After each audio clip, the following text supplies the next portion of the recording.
자동차 정비 교육 TV입니다. 이번 학습 내용은 자동차 정비 기능사 전기편에서 출제되는 공회전 조절 장치 중에서 우리는 스텝 모터에 해당되는 저항을 측정하는 걸 학습해 보도록 하겠습니다. 스텝 모터의 종류에 해당되는 부분은 다이렉트형에 해당되는 ISC 서버 방식이 있고, 이 ISC 서버 방식에 해당되는 부분은 가장 오래된 방식으로 지금은 전체적으로 다 ETS 시스템으로 바뀌었지만은 그 기본적인 모태는 ISC 서버다, 이렇게 기억하셔야 됩니다. 그 다음에 바이패스형에 해당되는 부분, 별도로 스로틀 밸브를 걸치지 않고 우회 통로를 갖고 있는 방식을 얘기하는 겁니다. 초기에는 이와 같이 스텝 모터를 이용하는 방식이, 그리고 얼마 후에는 ISA라 해서 아이들 스피드 액추레이터라는 이런 종류를 사용했는데, 얘에 해당되는 부분이 보시 라이센서를 갖고 있는 구형이고, 이 방식이 캐피코라는 메이커에서 생산한 신형입니다. 그러면 예를 들어 여러분이 지금 ETS 시스템이 아니라고 가정을 한다 그러면 거의 대부분 차가 이와 같은 ISA에 해당되는 부분을 사용하는 차가 아직도 남아 있을 겁니다. 그런데 더 이상 생산되지 않는 이 스텝 모터에 해당되는 부분이 이번에 여러분에게 가르칠 내용이다라는 게 조금 아쉽습니다만은, 그래도 자격증 시험은 스텝 모터 아니면 ISA, 이렇게 두 가지가 자격증 시험에 나오기 때문에 ISA는 전 과정에서 여러분께 학습 드렸고, 이번에는 스텝 모터에 해당되는 부분을 학습하는 기회를 갖도록 하겠습니다. 지금 현재 다이렉트형에 해당되는 부분에 잠깐만 설명을 드리면, ECU가 각종 센서 신호를 받아들여서 이 자리에 해당되는 모터 부분을 어떻게 하느냐, 작동을 하겠죠. 확장 쪽으로 하느냐 수축 쪽으로 하느냐에 따라서 이 자리에 해당되는 이 스로틀 밸브에 해당되는 부분의 궤도량이 결정이 되는 겁니다. 직접적으로 스로틀 밸브를 열고 닫는다 해서 우리가 이런 방식을 다이렉트형이라 하고, 그 구조적인 부분은 이와 같은 형상을 갖습니다. 이번에는 ISA입니다. 구형에 해당되는 ISA고 얘는 신형에 해당되는 부분인데, 본선 전압이 들어온 상태에서 ECU가 열림 쪽과 닫힘 쪽에 해당되는 부분을 제어하는데, 제어 주기에 해당되는 부분은 100Hz로 동작을 합니다. 그러면 열림량에 해당되는 부분을 많이 제어하느냐 닫힘량 쪽으로 많이 제어하느냐의 비율에 따라서 스로틀 밸브를 걸치지 않고 우회해서 들어가는 공기량의 증감이 결정되는 겁니다. 이번에는 스텝 모터입니다. 지금 현재 스로틀 부분의 공기 부분이 이쪽에 해당되는 스로틀 밸브를 걸치는 공기와, 그리고 슬로우 어저스팅 스크루를 통해서 들어가는 공기와, 그리고 바이패스를 통해서 스텝 모터를 통해서 들어가는 공기, 이렇게 결정이 됩니다. 실질적으로 전자 제어에 의해서 제어되는 스텝 모터가 위치하고 있고, 냉각 수온에 의해서 왁스 팽창형에 의해 제어되는 패스트 아이들 에어 밸브, 이렇게 위치하고 있습니다. 그러면 워밍업 전에는 패스트 아이들 에어 밸브에 의해서 많이 이루어지고 스텝 모터는 보조적인 상태가 이루어지는 그런 공회전 조절이 행해집니다. 그러다가 워밍업이 되면 이 자리에 해당되는 패스트 아이들 에어 밸브는 완전히 닫혀버리고, 나머지 공전 제어에 해당되는 부분은 이 자리에 해당되는 스텝 모터가 모든 걸 담당하게 되는 겁니다. 지금 여러분이 보고 있는 스텝 모터 부분과 패스트 아이들 에어 밸브가 들어있는 장소에 대한 부분입니다. 우리는 전자적으로 제어되는 스텝 모터에 해당되는 부분만 저항을 측정해요.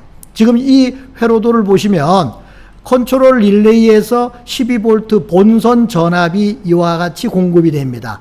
2번 단자와 5번 단자에 공급이 되고, 그 2번 단자와 5번 단자로 공급된 전원은 1번과 3번에 해당되는 열림 쪽에 해당되는 곳과 4번과 6번에 해당되는 닫힘에 해당되는 부분에 대기하고 있는 전기를 이슈가 필요한 만큼의 스텝수 제어를 행한다, 이렇게 기억하시면 되겠습니다. 그러면 우리는 저항을 어떻게 측정하느냐? 이 자리에 해당되는 각각의 코일에 해당되는 부분을 측정해야 되는데 1번과 2번의 저항, 그리고 2번과 3번의 저항, 이렇게 해서 열림 쪽에 해당되는 코일 저항을 2번 측정하고, 닫힘 쪽에 해당되는 부분은 4번과 5번 그리고 5번과 6번 해서 총 몇 번의 저항을 측정하느냐?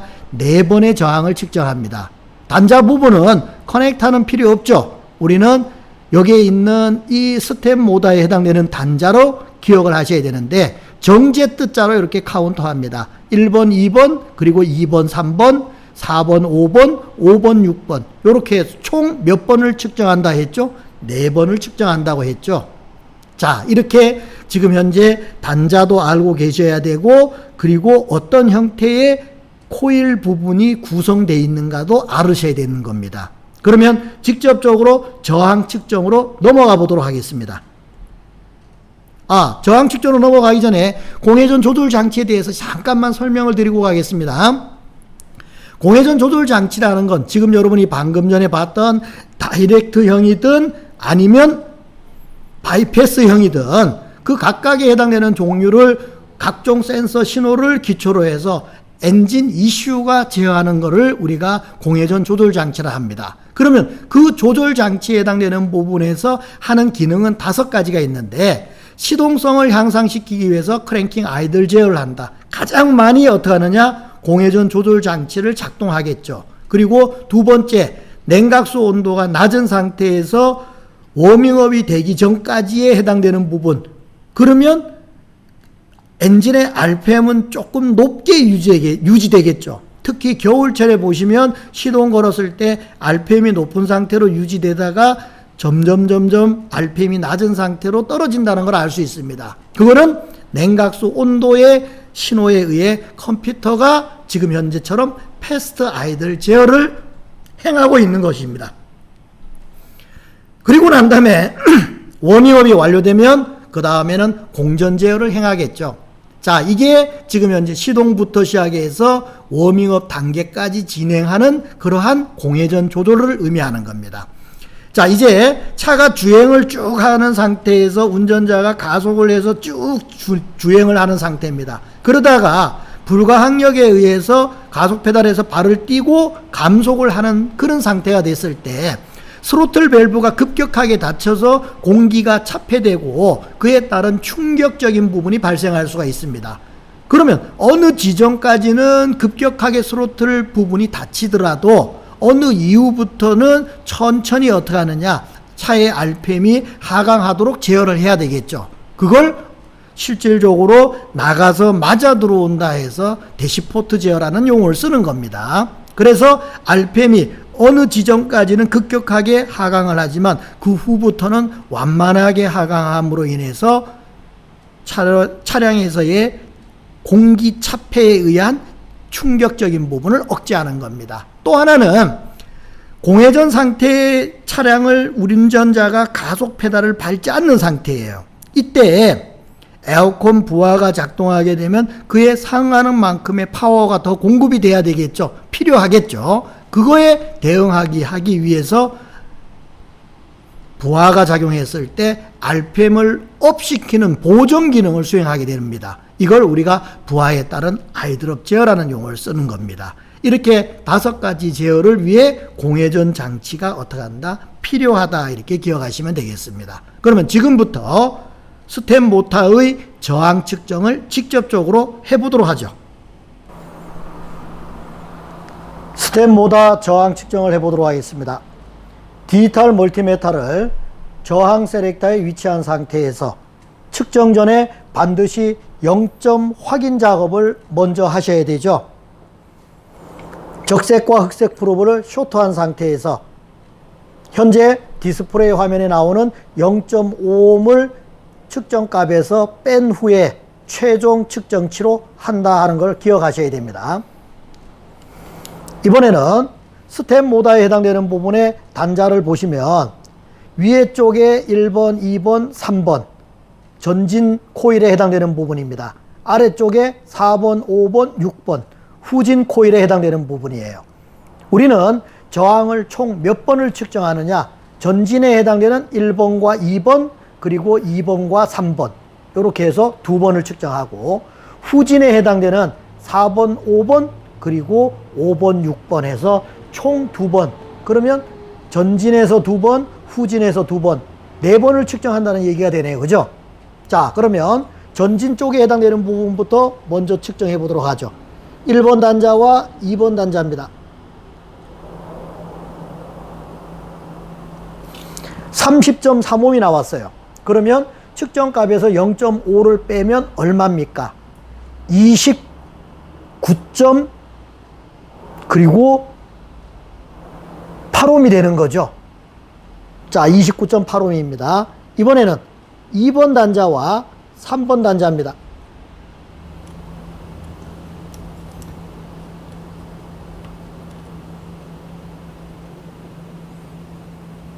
30.2, 0.5를 빼면 29.7ohm이네요. 이번에는 후진 쪽에 해당되는 4번과 5번을 측정해 보도록 하겠습니다.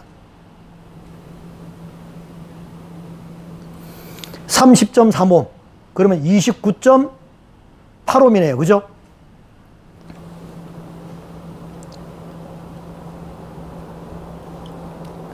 이번에는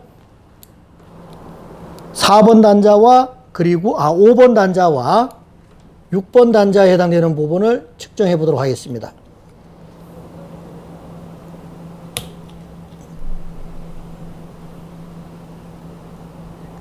30.0ohm이 나왔죠? 예, 30.0ohm입니다. 0.5를 빼면 29.5ohm이에요. 이렇게 해서 총 4번을 측정한 후에 규정과 비교해서 양부 판정을 하는 것이 스텝 모터의 저항 측정이다. 이렇게 기억하시면 되겠습니다.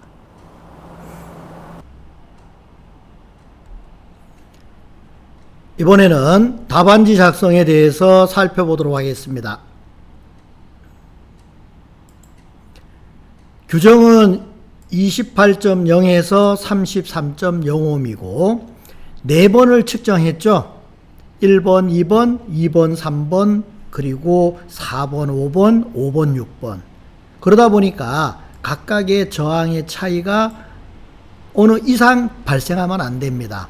그래서 각각은 0.2ohm 이하여야 된다는 요구 조건이 필요하게 되는 겁니다.